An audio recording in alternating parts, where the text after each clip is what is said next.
नंदीश्वर महादेव का स्मरण कर कर, जिसके कंठ में, गले में, शरीर में बड़ा रोग हो जाता है, बहुत बड़ा कोई रोग हो गया, जैसे सहज भाषा में कहें कोई बहुत बड़ी बीमारी, बहुत बड़ा रोग, बहुत बड़ी अगर बीमारी, बहुत बड़ा रोग शरीर में हो गया, कोई लीवर, कोई किडनी, कोई कैंसर जैसा भी रोग हो गया, तो शिव महापुराण की कथा कहती है एक दुर्बा, कितनी दुर्बा?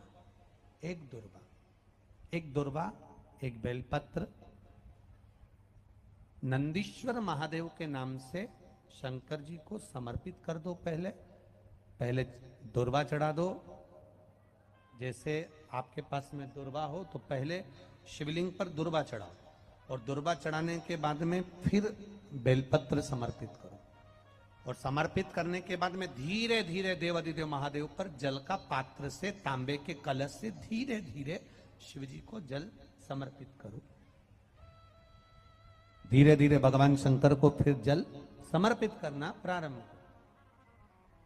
जब आप धीरे धीरे जल चढ़ाना प्रारंभ करेंगे, जल चढ़ाएंगे, धीरे धीरे जल चढ़ाकर उसको दुर्बा बेलपत्र जो चढ़ाई है उसके ऊपर से चढ़े हुए जल को आप लेकर आएंगे। नंदीश्वर शिव जी का नाम लेकर, नंदीश्वर महादेव का नाम लेकर उस जल को किडनी, लीवर, कैंसर जैसे बड़े बड़े रोग जिसके शरीर में हो गए हों, उसको मात्र आधे से आधा चम्मच जल भी रोज प्रतिदिन दुर्बा बेलपत्र चढ़ाने के बाद जो चढ़ाया गया जल है उसको लाकर पिलाएंगे। धीरे धीरे बाबा नंदीश्वर का नाम लेकर चढ़ाएंगे तो आराम लगना प्रारंभ हो जाएगा। नंदीश्वर महा शंकर जी के मंदिर जाते हो तो कभी आपको एक बात कही थी कि जब बहुत ज्यादा टेंशन हो, बहुत तकलीफ हो, बहुत कष्ट हो, बहुत दुख के समय अगर बहुत टेंशन में अगर जीवन निकल रहा हो तो कहाँ बैठने का कहा था? नंदी के पास में। और क्या देखने का कहा था? शिवलिंग का दर्शन। क्यों कहा, किस लिए कहा? तो नंदीश्वर शिव महापुराण की कथा कहती है, नंदीश्वर शिव महापुराण की कथा वर्णन करती है, जब हम नंदी के पास बैठकर भगवान शिव को एकाग्र चित्त से मौन होकर देख रहे होते हैं,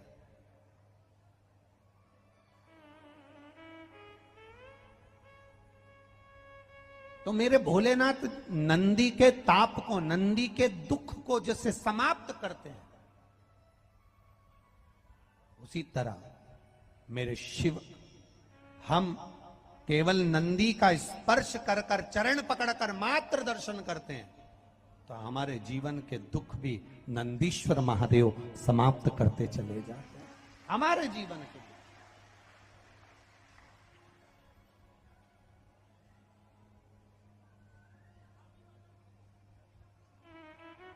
नंदी पंच बेलपत्र, पंच पुष्प, पंच दुर्वा और पंच पात्र जल,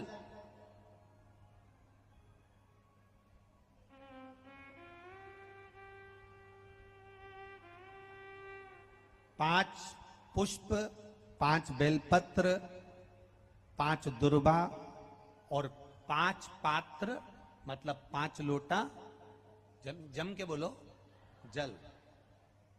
ये कोई साधारण नहीं है। पंच बेलपत्र के साथ, पंच पुष्प के साथ, पंच दुर्वा के साथ,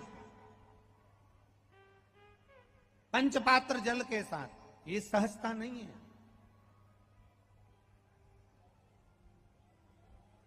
बहुत बहुत ध्यान दीजिएगा। बहुत जिन जिन बच्चों के विवाह में देरी हो रही हो, बेटा बेटी के विवाह में देरी हो रही हो, या सफेद आंकड़े की जड़ तुमरुका जी के नाम से बांधने के बाद भी गर्भ नहीं ठहर रहा, तो 5 दुर्वा, 5 पुष्प और 5 लोटा जल सोमवार के दिन शिव जी के मंदिर में प्रातः के समय पर बाबा को एक बेलपत्र, एक दुर्वा, एक पुष्प, एक लोटा जल समर्पित कर कर थोड़ी देर रुककर श्री शिवाय नमस्तुभ्यम या पंचाक्षर मंत्र ओम नमः शिवाय स्मरण कर कर, महामृत्युंजय मंत्र का स्मरण कर कर, फिर बेलपत्र, फिर दुर्वा, फिर पुष्प, फिर जल, ऐसा पंच बेलपत्र, पंच दुर्वा, पंच पुष्प, पंच पात्र जल तुम रुका जी का नाम लेकर समर्पित कर कर उस जल का आचमन करिए।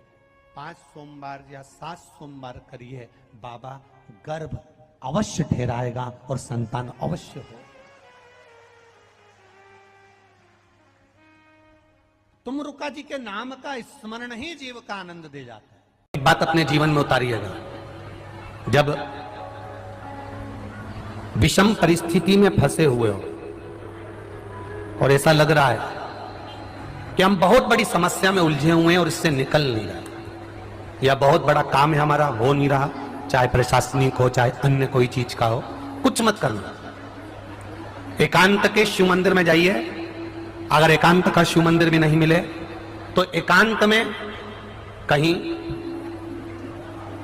छोटा सा मिट्टी का शिवलिंग का निर्माण करिए,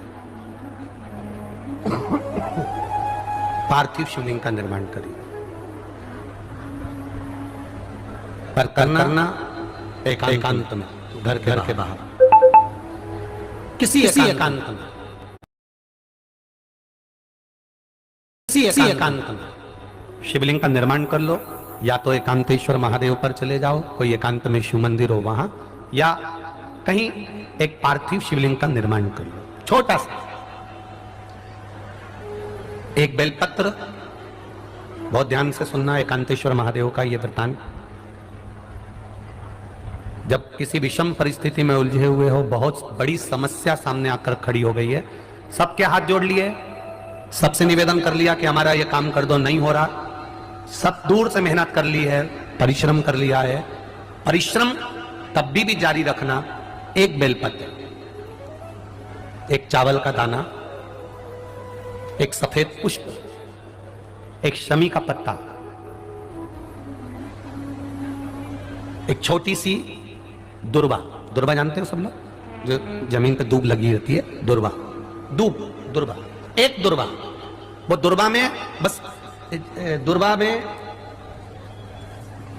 वो जो दुर्वा होती है, कोई कोई दुर्वा एक डंडी की होती है, दुर्वा में बस इतना ध्यान रखना कि दुर्वा एक रहे और उसमें से 2 पत्तियां निकली हुई है। देखिए ना आप लोगों ने, पहले बोलो, जम के बोलो, देखा है ना, दुर्वा एक हो और 2 पत्ती की हो, एक ही कहलाएगी।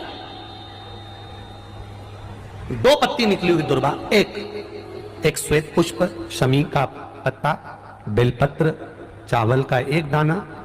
एकांत में कोई शिव मंदिर हो, अगर मंदिर ना हो तो एक छोटा सा पार्थिव शिवलिंग का निर्माण किसी पेड़ के नीचे एकांत में जाकर पूजन कर कर, आराधना कर कर, घी का दीप लगाकर, एक सामग्री शिव जी पर अपने मन की कामना कर कर समर्पित करना प्रारंभ कर दीजिए।